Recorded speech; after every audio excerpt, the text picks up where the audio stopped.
Hello students, आज मैं शरीफ sir आपको प्लांट सेल का डायग्राम बनाने जा रहा हूँ, सिखाने जा रहा हूँ। आपने देखा होगा 9th की बुक्स में, 11th की बुक्स में बायोलॉजी की प्लांट सेल का डायग्राम बनाने को आता है, draw the diagram of plant cell. तो ये बहुत आसान है डायग्राम बनाना, लेकिन बच्चों को दिक्कत होती है। मैंने ऐसा महसूस किया है प्लांट सेल का डायग्राम बनाने में, लेकिन आज के बाद आपको दिक्कत नहीं होने वाली। सीखिए मेरे साथ कैसे बनाते हैं प्लांट सेल का डायग्राम। देखिए, पहले मैं थोड़ी सेल्स आपको बना के दिखाने की कोशिश कर रहा हूँ। कुछ शेप सेल्स के आपने पहले देखो होंगे किताबों में, इस तरह से बेटा शेप होते हैं। ऐसे शेप आपने लगातार देखो किताबों में मौजूद रहते हैं। जब हम प्लांट सेल के डायग्राम पढ़ते हैं तो इस तरह के शेप्स उसमें आते हैं मेंशन। यहाँ एक चीज़ हमको जो ध्यान रखनी है वो ये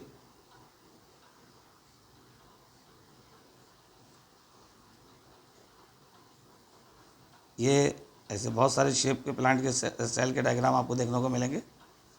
ये मैं यहाँ कुछ दिखाना चाह रहा हूँ आपको, ज़रा ध्यान से देखिएगा इसको। कहाँ से मैं सेल निकालूंगा प्लांट सेल बनाने के लिए। इस तरह से सेल का कोई ग्रुप ले लिया मैंने ये। अब देखिए, so many cells are there. यहाँ गिनिए 1 2 3 4 5 6 कॉर्नर हैं। तो जिनमें 6 कॉर्नर होते हैं जिन सेल्स में, वो हेक्सागोनल सेल कहलाती हैं। यहाँ गिनिए 1 2 3 4 5। यहाँ कहते हैं 1 2 3 4 5 6। यहाँ भी 6 सेल आ गई बेटा। यहाँ देखिए 1 2 3 4 5 सेल हो गई। ठीक है, तो 5 भी हो सकती है, 6 भी हो सकती है। सेल का कोई वो फिक्स नहीं होता। तो हम कोशिश ये करेंगे कि पेंटागोनल सेल आसानी से बनाने की कोशिश की जाए।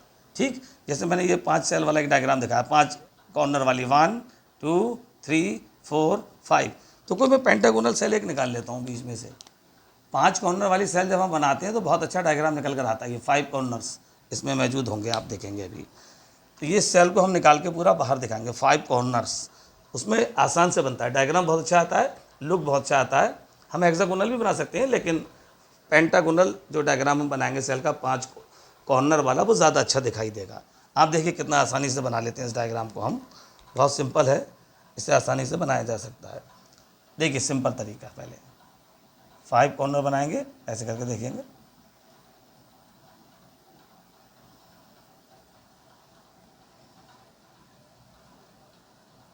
फाइव कॉर्नर्स बनाना है हमको।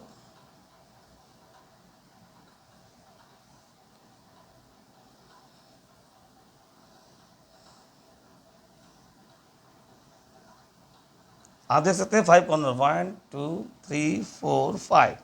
एक ऐसा सिंपल शेप ले लिया, बहुत आसान है डायग्राम बनाने के लिए। इसको हम क्या करेंगे, इसके चारों तरफ एक इस तरह की सेल्स का एक बाउंड्री दिखाएंगे बनाकर। अभी हम बताएंगे इनके क्या नाम है, तभी आपको समझ में आ जाएगा। पहले आप बनाना सीख लीजिए कैसे बनाते हैं प्लांट सेल को। बहुत सिंपल है, इजी। एक पोर्शन ले लिया, ऐसी सबके साथ ऐसी करेंगे। यहाँ सब में हमको ऐसे ही करना है।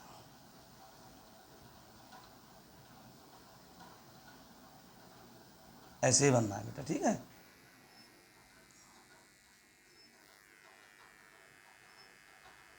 यहाँ देखिए,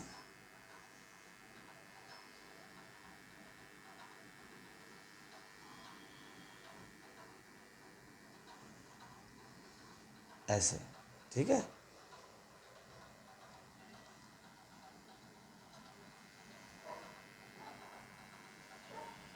ये सभी सेल्स में हम इस तरह के लेयर्स बनाएंगे। पहले भी इनको बताएंगे इन लेयर्स के क्या नाम है। बहुत आसान है डायग्राम बनाना।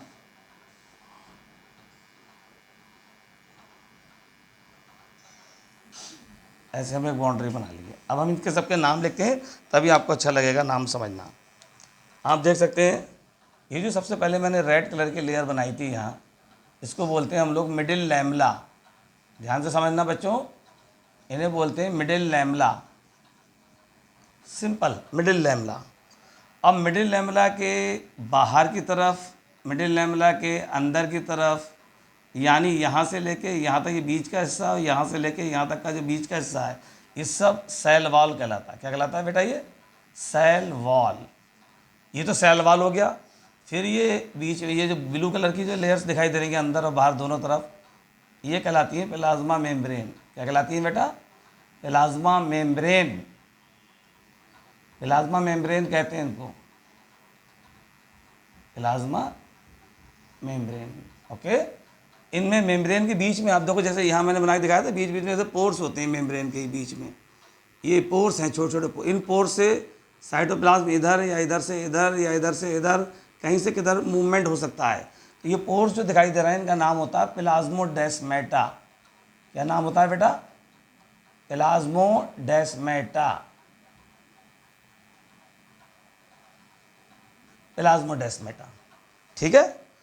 अभी मैं इतनी चीज़ें आपको दिखा दी। जो रेड कलर का जो पहले मैंने डायग्राम में लिया था वो मिडिल लैमेला है। मिडिल लैमेला के दोनों तरफ सेल वाल है और सेल वाल के भी दाएं बाएं दोनों तरफ प्लाज्मा मेम्ब्रेन की लेयर्स हमको दिखाई दे रही है।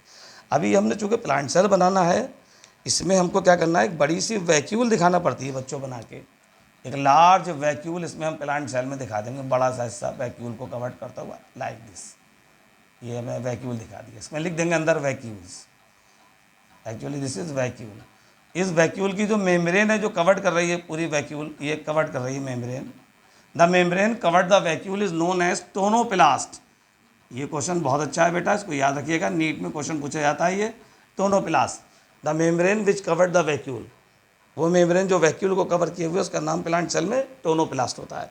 अब ये जो जगह हमको यहाँ दिख रही है इसमें हम न्यूक्लियस, जैसे अभी एनिमल सेल में हमने पिछली वीडियो में आपको दिखाया था कि किस तरह से न्यूक्लियस सेंटर में पाया जाता है, बिल्कुल यहीं पे दोबारा दिखाएंगे यहाँ बनाकर। देखिए इस तरह से एक डॉट डॉट डॉट ले लेते हैं ताकि आसानी से न्यूक्लियस बनाया जा सके। ये न्यूक्लियर मेम्ब्रेन हमने ले ली है यहाँ पर, ऐसे जगह जगह न्यूक्लियर मेम्ब्रेन ऐसे ले लेते हैं बेटा।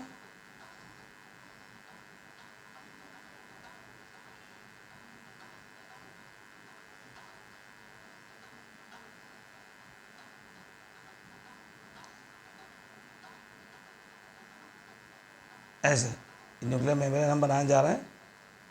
ये न्यूक्लियर मेम्ब्रेन पीछे को मुड़ेगी, देखो इस तरह से फोल्ड करेगी, जैसे मैंने पिछली बार बना के दिखाई थी आपको। ये ऐसे फोल्ड करती है और ये इधर प्लाज्मा मेम्ब्रेन से जुड़ जाती है। ऐसे फोल्ड बनाएगी, प्लाज्मा मेम्ब्रेन से जुड़ भी सकती है, नहीं भी जुड़ सकती है, दोनों ही कंडीशन पॉसिबल हैं। देखिएगा ऐसे फोल्ड बनाएगी लाइक दिस, ऐसे।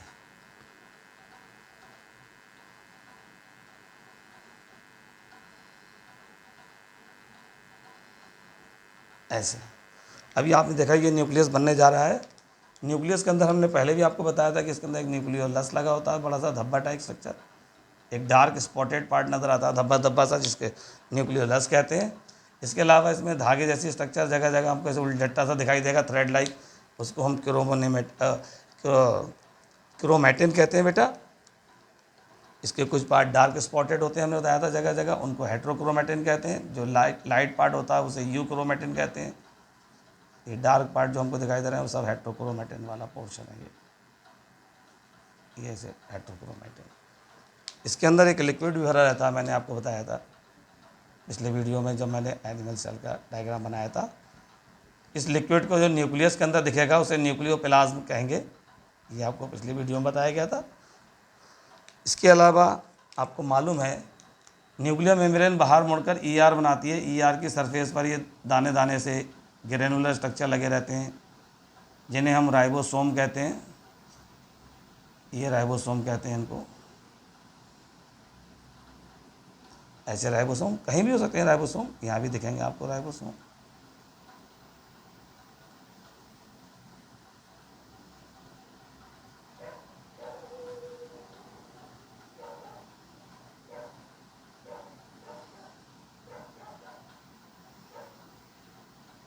ऐसे ये हो सकते हैं राइबोसोम। मैंने बोला था जहाँ ईआर ख़त्म होती है वहीं पर कहीं गोल्गी बॉडी दिखाई देगी आपको। ऐसा स्ट्रक्चर मैंने अभी आपको थोड़ी देर मतलब पिछले वीडियो मैंने आपको दिखाया था इस तरह से।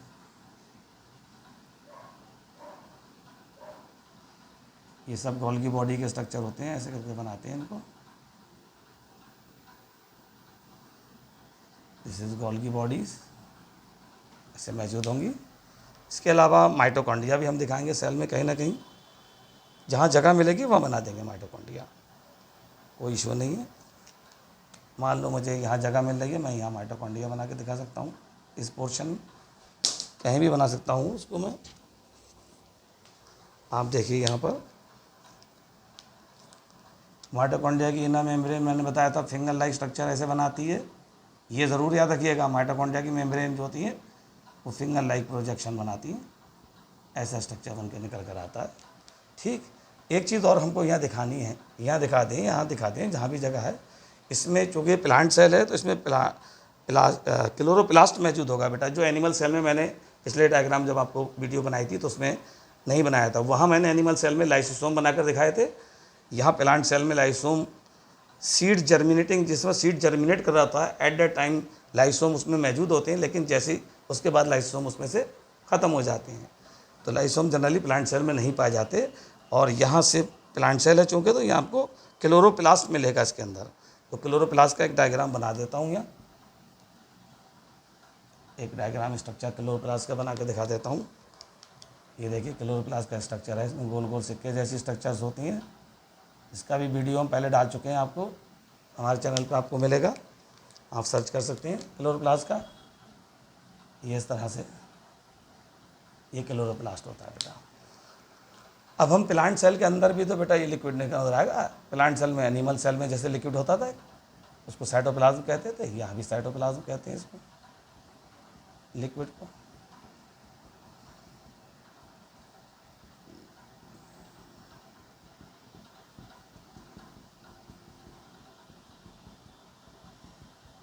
ये आप देख सकते हैं इस तरह से, ये साइटोप्लाज्म होता है सर।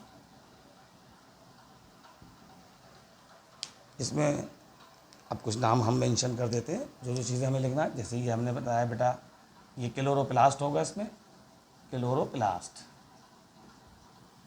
ये गोल्गी बॉडीज़ हैं इसके अंदर, गोल्गी बॉडी,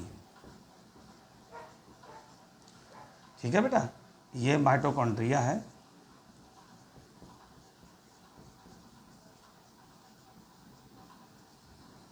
बाकी नाम सारे जैसे हमने पहले आपको पढ़ाए थे। ये पोर्शन जो है हमारा ER का कहला रहा है, ER एंडोप्लाज्मिक रेटिकुलम बेटा। और इसके ऊपर रेड रेड कलर के जो ग्रेनुलर स्ट्रक्चर लगे हैं इनको राइबोसोम कह रहे हैं बेटा, राइबोसोम। ये न्यूक्लियर मेम्ब्रेन हमको दिखाई दे रही है, न्यूक्लियर मेम्ब्रेन।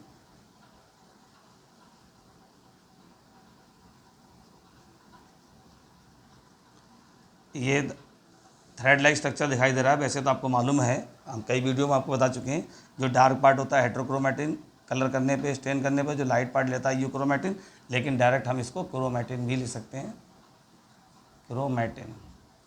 ये लिक्विड जो भरा होता है न्यूक्लियस के अंदर, इसका नाम न्यूक्लियोप्लाज्म होता है, यहाँ लिख देंगे न्यूक्लियोप्लाज्म, ठीक है बेटा। ये न्यूक्लियोलस होता है, ये डार्क धब्बेदार पार्ट न्यूक्लियोलस, न्यूक्लियोलस। और ये पोर दिखाई दे रहा है न्यूक्लियस के अंदर, इनको न्यूक्लियर पोर कहते हैं। एक्चुअली ये पूरा स्ट्रक्चर न्यूक्लियर मेम्ब्रेन से लेके यहाँ तक ये सब न्यूक्लियस कहलाता है, ठीक है। तो हमने देखा प्लांट सेल में क्या क्या चीज़ें आपको दिख रही हैं क्लियर। सेल वाल की ये सेल वाल, ये सेल वाल, बीच में मिडिल लैमेला है, और सेल वाल के दाएं बाएं अंदर बाहर दोनों तरफ प्लाज्मा मेम्ब्रेन होती है। प्लांट सेल में जो आउटर मोस्ट लेयर होती है वो ये सेल वाल वाली होती है, ठीक है, जो सेलुलोज की बनी होती है। ये प्लाज्मा मेम्ब्रेन जगह जगह, प्लांट सेल की मेम्ब्रेन जगह जगह ब्रेक की होती है, पोर्स पाए जाते हैं, इनको प्लाज्माडेस्मेटा कहते हैं बेटा। इन पोर्स से फूड का लेन देन होता है, एक सेल से दूसरे सेल में फूड का लेन देन होता रहता है। और एक बड़ा इंपॉर्टेंट पॉइंट ये है कि प्लांट सेल में एक लार्ज वैक्यूल पाई जाती है, जिसकी मेम्ब्रेन जो कवर्ड किए हुए है वैक्यूल को, उसे टोनोप्लास्ट कहते हैं। ये अच्छा क्वेश्चन है, नीट में आता है, किसी भी कंपटीशन पूछा जाता है। प्लांट सेल है तो इसमें क्लोरोप्लास्ट भी मौजूद होगा, गोल्गी बॉडी भी होंगी, ER भी होंगी, राइबोसोम भी उस पर लगे होंगे, और न्यूक्लियस के सारे part, nuclear membrane, nucleolus, chromatin, nucleolus, nucleoplasm, nuclear membrane सारे मौजूद होंगे। तो इस तरह हम एक किसी प्लांट सेल का डायग्राम मेंशन करेंगे, यहाँ लिख सकते हैं नीचे, स्ट्रक्चर ऑफ, अल्ट्रा स्ट्रक्चर लिख दें तो ज़्यादा अच्छा रहेगा बेटा, ultra structure of a plant cell. Animal cell का नाम जब स्ट्रक्चर नीचे लिखते हैं डायग्राम बना हुआ, तो वहाँ भी बेटा अल्ट्रा स्ट्रक्चर ही यूज़ करेंगे। Ultra structure of an animal cell और ultra structure of a plant cell. I hope video समझ में आई होगी, डायग्राम बनाना आपने सीख लिया होगा। मेरे चैनल को आप सब्सक्राइब करेंगे ताकि और अच्छी वीडियो आपको मिलती रहें समय समय पर, और मेरे वीडियो को शेयर कीजिए, लाइक्स कीजिए और डिफरेंट ग्रुप में सर्कुलेट कीजिए। धन्यवाद।